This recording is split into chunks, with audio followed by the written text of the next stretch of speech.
keep typing in the questions, what questions you have as we're going. We'll make sure to get to them, maybe not right away, but by the end of the webinar, we will answer your questions. So just as we're going, type your questions in the chat.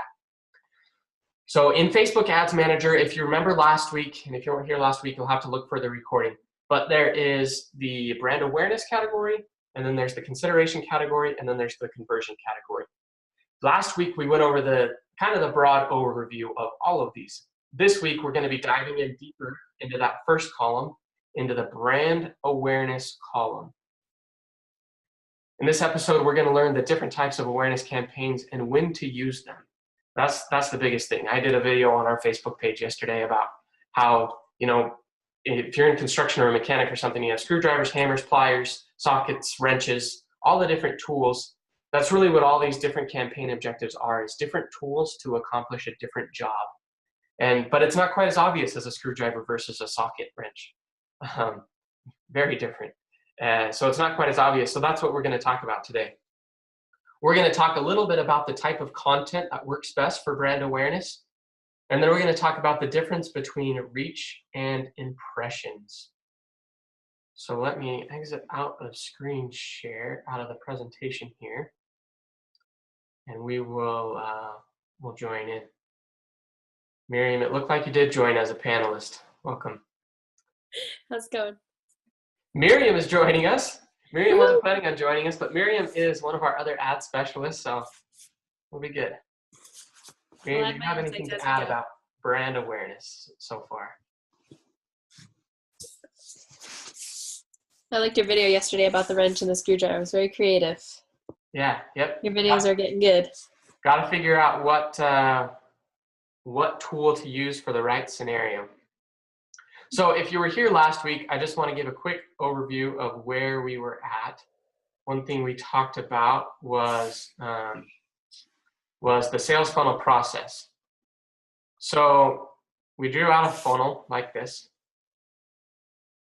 and we talked about all of the different categories that fit in. There's awareness, there's consideration, and there's conversion. And then traffic comes in. We're going to use little arrows, just like I did last week. We don't want to change it up too much. Little arrows come in. This is the traffic coming in.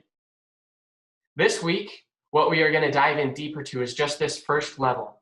Just what you do when people first come in, when you're really first getting that awareness. What do you do? How do you do it? What campaign objectives apply most relevantly? So very exciting stuff there that we're going to be diving into. And again, if you're in the campaign manager, then, and I'll go there right now, then you'll see all these different objectives.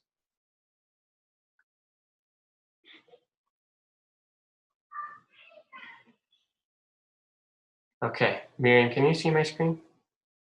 Yeah. Okay, cool. All right, so when you hit the create button, then this is the campaign objectives. Right now we just see the whiteboard, not you in Ads Manager. Oh, you do? Let me try again. Sorry guys, Zoom is not working well with me right now. Let's try this one. Yeah, there you go. Okay, cool. So these are the campaign objectives that we are talking about. We have the awareness column, we have the consideration column, and then we have the conversion column.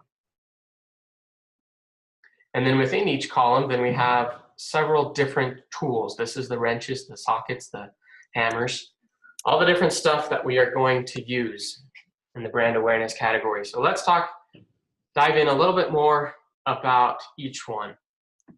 Now, so the cool thing about when you get to this point, if you hover over this, then it pops up with a little eye.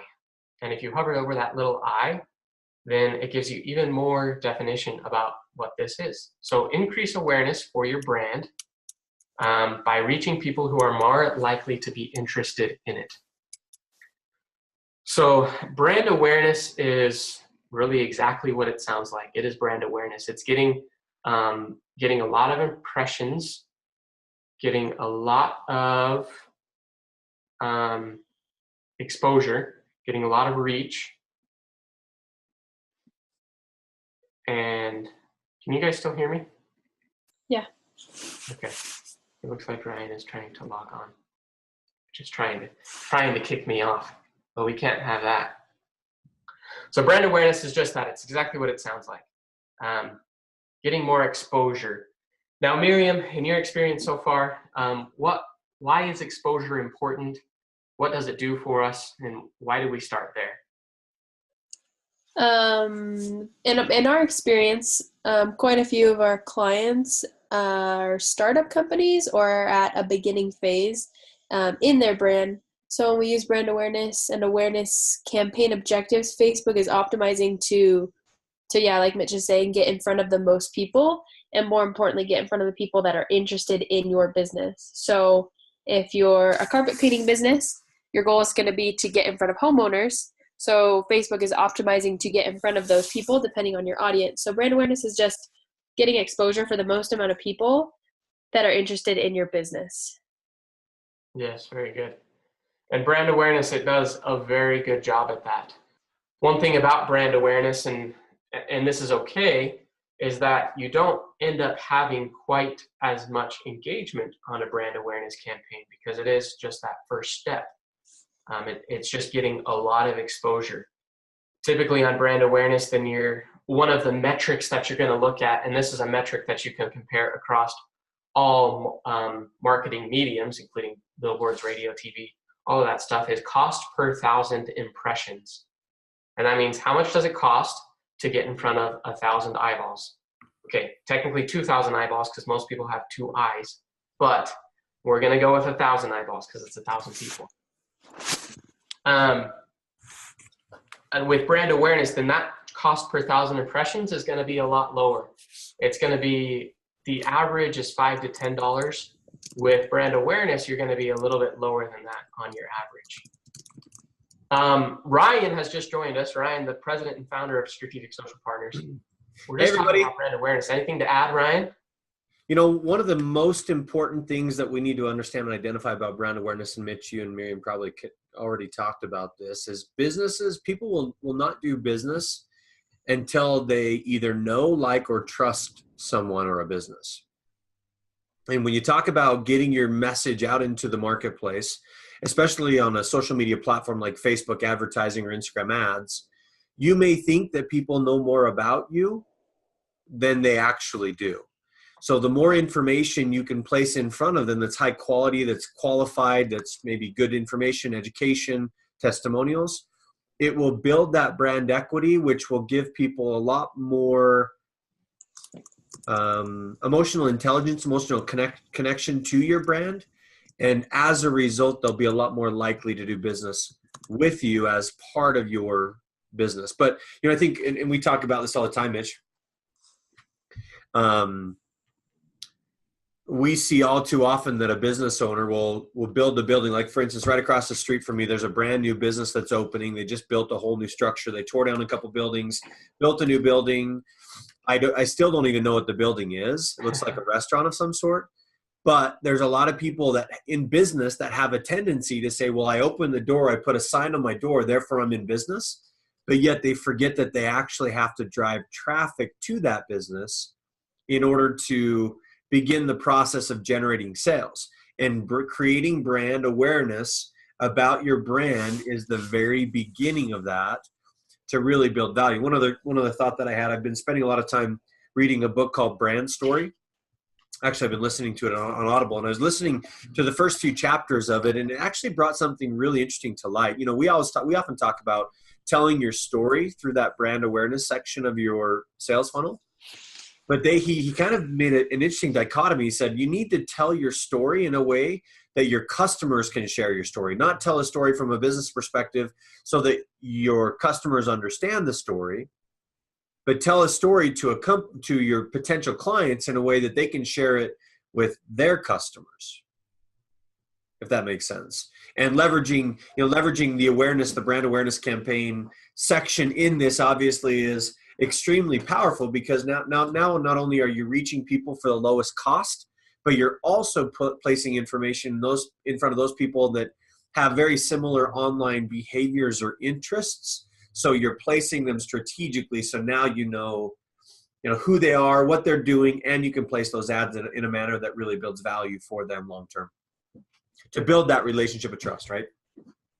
Yeah, and that's definitely an important part to think about it. And one thing that we said we would do is what type of content. You need to have that good content that's valuable to your target customer. If you want it to, it's one thing to get a poor quality, crappy ad out in front of 10 million people, right? But that's going to do a lot less good than if you got a really targeted, high quality ad in front of 1 million people, for instance. So keep that in mind.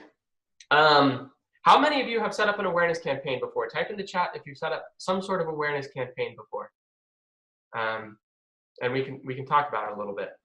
And Mitch, from an awareness campaign, we're not talking about a boosted ad, right? We Right. see so many businesses out there that boost a post and they think, oh, I'm running brand awareness campaigns. As a matter of fact, I had a conversation just last week with a client, a potential client of ours, and I was talking to their digital marketing specialist about Facebook advertising. I was like, oh yeah, we do all the ad campaigns, all of them. Like we've done every single one. I said, okay, so what type have you done? Well, I said we've done a boosted post and we've done a website one of those website ones. And I'm like, oh man.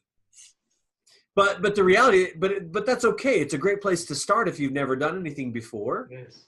But when you talk about brand awareness, Mitch, the question is, have you ever done a brand awareness marketing objective outside of what people classify as brand awareness of a boosted post? Yeah.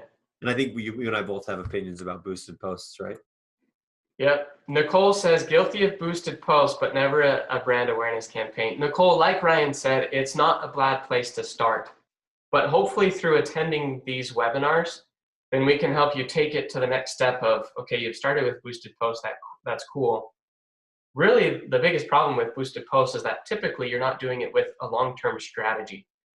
And this is a fantastic time for you to start joining us, because over last week, this week, and the next 3 or 4 or 5 weeks it's going to take us, you'll get to walk through the entire strategy of that sales funnel I drew out at the beginning of how do you take people from, okay, you've done awareness or boosted post, to the next step of trying to get them to consider you, and to the final step of getting them to convert and become a customer. So it's a good place to start. But we do have many clients, Ryan, that they said, we've done boosted posts before, and then we come in and we just dominate their sales, because it's kind of it's a more full-fledged approach when you— Mitch, let's talk about the difference. Let's talk about the difference between, because I think some people might ask the question like, well, I boosted a post, that's not an awareness campaign. And what are the difference in metrics? Like, why would I use brand awareness over a boosted post? Because creating a brand awareness campaign is a little bit more complex, right? Yeah. It's not the simple, let me post something and then just let Facebook automatically put a few dollars and do some targeting for me. So, I mean, the reality is, when you talk about a brand awareness campaign, I mean, share with us what you've seen and what you've seen from a results perspective. Yeah, so a brand awareness campaign, you're going to get a lot more exposure, a lot more impressions. It's going to be, like I said, the average that I'm seeing right now is $5 to $10, depending on a lot of things. But with a brand awareness campaign, you're probably going to be more in the cost per 1,000 impressions of $3 to $7. So that means if you spend $100, you're going to get, what is that, 20 to 40% more exposure, more impressions, by doing it as a brand awareness campaign. The other biggest difference is that, because in either case, a boosted post or brand awareness, Facebook is putting it out in front of people. But the difference is that when you take the time and go through doing a brand awareness campaign, then you're hopefully going to get more defined on your target market, on the type of person that you want to reach. Because on a boosted post, unless you really know what you're doing with a boosted post, like I can get a boosted post to be just as targeted as if I were to do a brand awareness campaign. But most people don't know how to do that, because it takes longer to do it that way than just coming and doing a brand awareness campaign. So you're not going to be as targeted when you're doing a boosted post most times. We actually one of our clients is a dentist, and we correspond with the office manager, and I got on to do some ads, and I noticed they had a boosted post, and I told her, like, the doctor boosted the post, and she's like, oh my gosh, I keep telling him to stop doing that because you guys are doing it. And the biggest difference between what he did, so I asked him, I was like, do you want me to like do that only better? And so I looked at their targeting, and their targeting was very, very broad. And so I did a better target, and it should turn out better. So that, I would say that's the biggest difference, is the ability to target and the amount of impressions that you're going to get for the cost that you're spending. Yeah. Well, and the idea, the end game from the goal of brand awareness is to place the content in front of those people that are the most likely to engage in your content because of their online interests and behaviors. Yeah. And if you're just boosting a post on your page, then you typically aren't targeting that type of person per se. It's more you're guessing versus actually placing, and you're not letting Facebook do its business, run its algorithmic strategies to get in front of the right people at the right times. So yeah. So next awareness marketing objective is reach. So reach, let's hover over this this thing, the I. Show your ad to the maximum number of people. So this is a campaign objective, exactly what it sounds like. Show your ad to the maximum number of people. So this is going to give you that cost per thousand impressions that we talked about. This is going to give you an even lower cost per thousand impressions. However, it is also going to give you an extremely low engagement. Like almost nobody is engaging when you do a reach campaign. And so the way I think about this is we don't use reach. I've used it once. So out of a couple $100,000 in advertising dollars spent, I've used reach for like $100 of it or less. Mm-hmm. So if that gives you any idea of how we use reach, that's it. But what it does is it gets in front of a lot of unique people. And in just general marketing, then people always talk about the big brands such as Coca-Cola, the huge brands of the world, the brands that are household brands. They can do marketing that just simply gets in front of people because they're just that well known, and they just need to stay top of mind. And so they can spend, people that advertise on the Super Bowl. Do Super Bowl commercials convert better into customers? Probably not, but it creates a lot of awareness. And those big brands can afford to do that because they have so much money. And so that's kind of how I think of a reach campaign. If you're a bigger business that has a bigger budget that just needs to keep staying top of mind and just keep staying in front of people, that's where a reach campaign can be an objective. Mm-hmm. It can be a good objective. But for smaller businesses where you need to track conversions and you need to create engagements and you need to create conversations, I wouldn't go with reach. Any additional thoughts there, Ryan? Yeah, reach campaign. There's so many different ways you could potentially use a reach campaign, like you were saying. Sometimes when you're talking about just kind of the front end, if you're just really trying to build some sort of an audience of viewers on your content, reach campaign can work, right? Because you're talking about just getting as many people as possible, getting information in front of as many people as possible. Yeah. Maybe you have I don't know, I'm thinking about like nonprofit organizations, or I'm thinking about like a feel-good message that you're really just trying to expose to the vast majority of people. Reach campaigns definitely could be a good beginning place to start that, because it is just getting the maximum exposure to the maximum amount of people. Yeah. And and I guess the best way to think of a reach campaign is kind of like a billboard, right? You're more or less placing a billboard on a Facebook feed, hoping people are going to pay attention to it. Yeah, that's a good way to relate it. And in traditional media, you place a billboard on a, sometimes lower traffic or higher traffic to hope that you're potentially going to get some eyeballs on it. So I guess that would, to me, would be probably the best explanation of, what does a reach campaign look like? It's not targeted per se. You can target it, but for the most part, it's not necessarily driven to those people that are the most likely to engage with your content. It's just out there. And there can be many uses for it, right? Maybe you're just beginning and you don't really have any sort of depth or followers on your page, so Facebook can't really try to allocate to who would be the most likely to engage, maybe you want to start with the reach campaign and figure out a way to create some engagement so you can increase your like base. One thing that we will always tell you, and this might be controversial in a lot of cases, but we are not personally, as our company, we're not very big fans of running like campaigns, because we would rather have engaged followers versus fictitious numbers. I mean, you can go, if you want 10,000 people on your page that you don't ever want to do business with any of them, just go to Fiverr.com and buy them. I mean, that's kind of like and in today's environment, you're spending like $1 per like. You might as well spend $100 on Fiverr.com and have people from all over the country be on your Facebook page and have 1,500 of them for every $100 you spend. Yeah. It's a social proof game. But think of it like, what Amazon has done to eliminate fake reviews on sellers' pages. Like, it just doesn't breed good karma.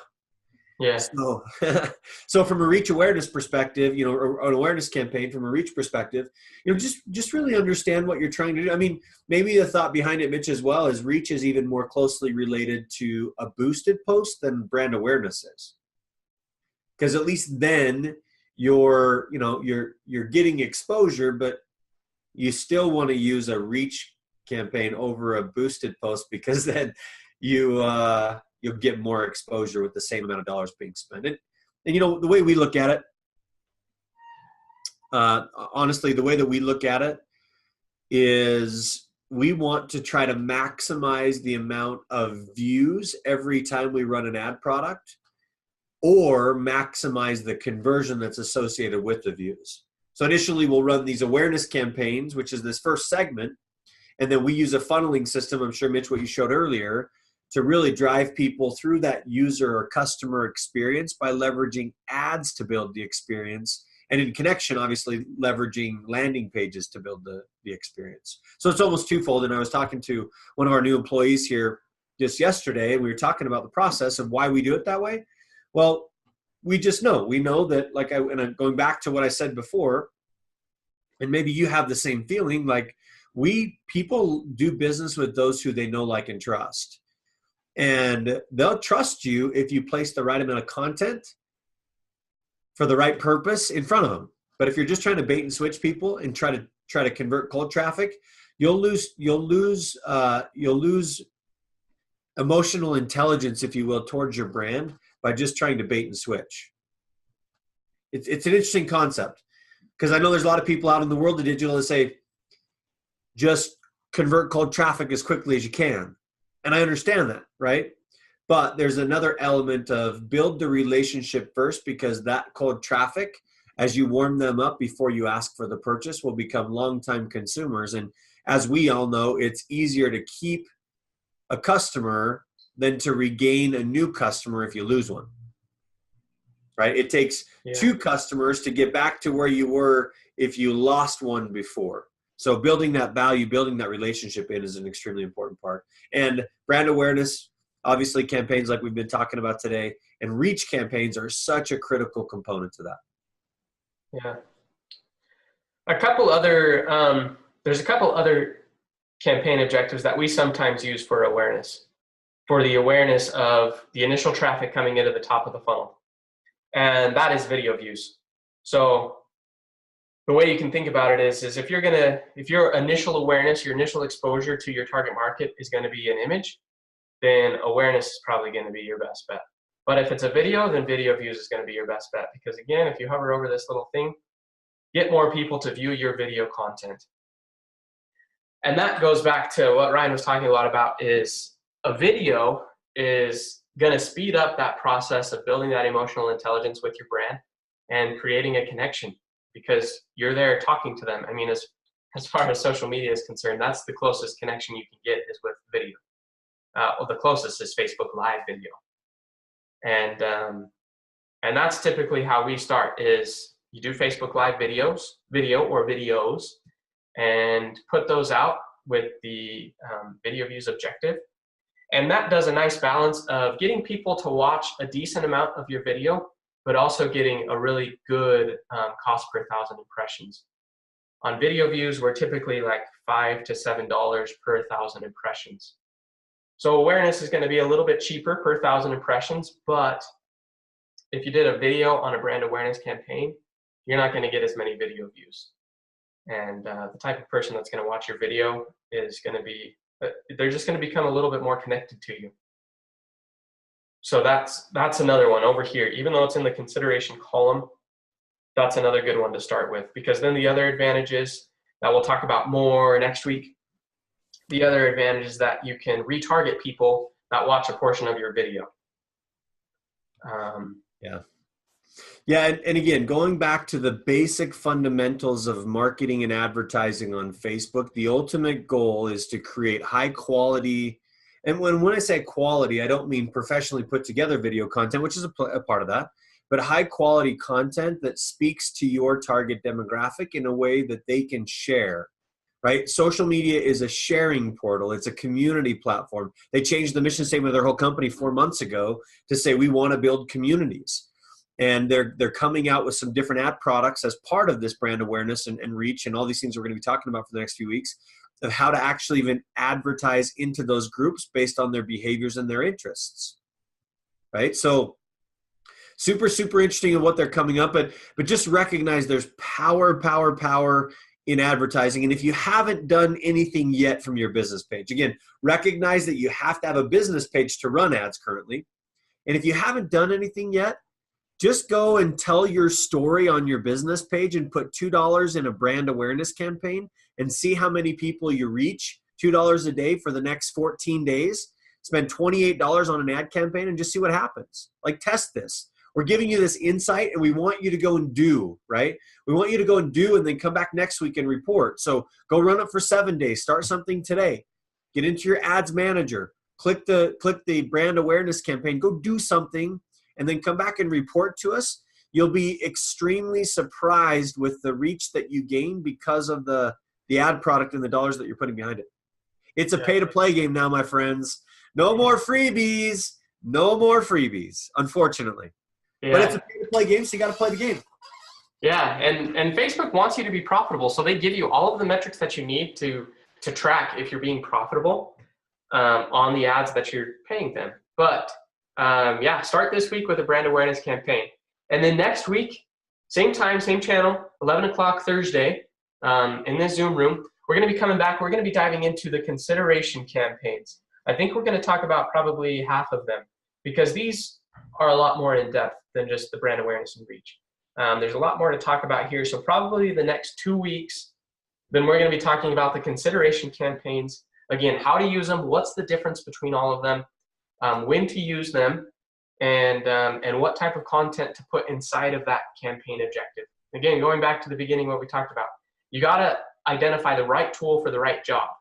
A hammer or a wrench or a screwdriver, you got to think of the right one to get that piece of the job done. Overall, the whole big picture job is to get more customers, more sales, et cetera, et cetera. But to get the whole house built, to build the whole house, you need a lot of different tools. And so we have all of these different tools, but there's a time and a place to use each one. So wait, Mitch, what you're saying is I can't use a hammer to put a light bulb in a light socket? You know, you're an engineer, so you might be able to do it, but probably not. Thank you so much. Yeah, thank you so much for those of you that spent the time with us. We've been together for 30 minutes. It's good to be with you as always. Make sure you come back because quite honestly, brand awareness campaigns are just the beginning. We're going to go in deep to some really, really cool ad strategies that will create and change the way you look at advertising products. But do something, right? Go do something. Create something today. Push it out there. And we'll be back to talk more about conversion campaigns, consideration campaigns, I guess, next week. All right. Talk to you guys next week. Bye for now.